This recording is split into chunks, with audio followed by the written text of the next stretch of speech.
اہل علم تشریف فرما ہے. میں صرف چند ایک نکات مولا کے حوالے سے، آج چونکہ جمعہ بھی ہے اور مولا کے انشاءاللہ ظہور کے دنوں میں سے ایک دن ہے، اور اللہ ہم سب کو وہ دن دکھائے انشاءاللہ.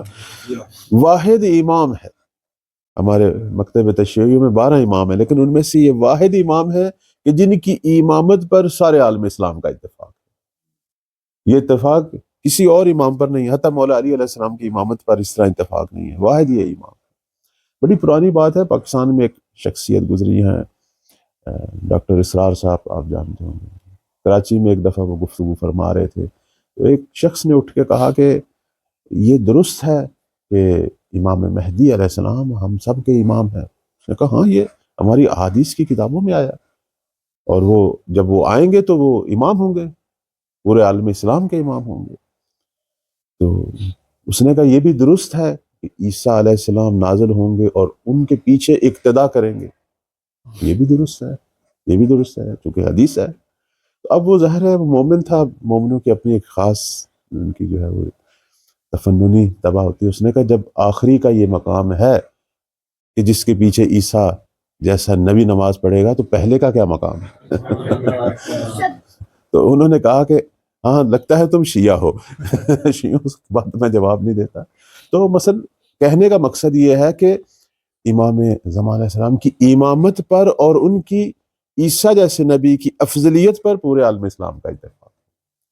اور میں ایک اس حوالے سے ممکن ہمارے ہاں بعض لوگ یہ سمجھتے ہوں کہ شاید وہابیوں اور اہل حدیث کا مسلک اور ہو. میں وہی حوالہ لکھ کے لایا تھا کہ کچھ عرصہ پہلے کی بات ہے کہ مدینہ میں ایک کانفرنس ہوئی تھی خود امام زمان علیہ السلام کے موضوع پہ. تو ڈاکٹر عبد المحسن حمید جو کہ رئیس دانشگاہ مدینہ ہیں، انہوں نے ایک مقالہ جو ہے وہاں پیش کیا، اور اس میں عنوان مقالے کا یہ تھا عقیدۃ و اہل سنہ فی المہدی المنتظر. اور اس کے اندر انہوں نے واضح کیا کہ امام مہدی علیہ السلام جو ہیں وہ کسی خاص فرقے کے امام نہیں ہیں. پورا عالم اسلام کا جو ہے وہ اتفاق ہے کہ وہ پورے عالم اسلام کے متفق علیہ امام ہیں، اور جب بھی وہ ظہور کریں گے ہم سب ان کے تابع ہیں. اور اس کے بعد آپ کی خدمت میں عرض کروں، انہوں نے پھر اس کے حوالے لکھے. اور یہ درست ہے، آپ بھی اگر آج تو بڑا آسان ہے یہ چیزیں تحقیق کرنا.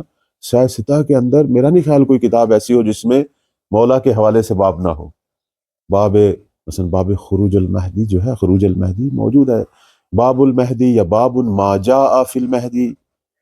حتیٰ بعض میں مثلا باب الملاحم ہے، اور ملاحم کے اندر ایک ہے عنوان خروج المہدی. اتنی روایات.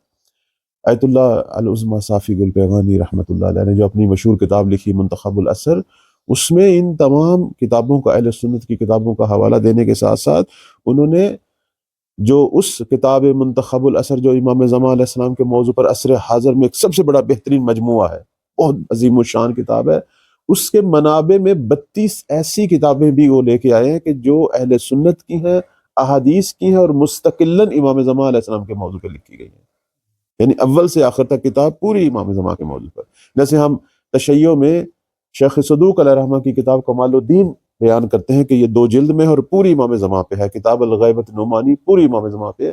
اسی طرز کی اہل سنت نے احادیث کے مجموعے سارے کے سارے مولا امام زمان علیہ السلام کے موضوع پر 32 مجموعوں کے نام تو آیت اللہ صافی نے وہاں ذکر کیے، جس میں سے ایک مشہور کتاب جو ہے وہ گنجی شافی کی البیان فی اخبار صاحب الزمان. صلوات پڑھنے بار محمد و آل محمد.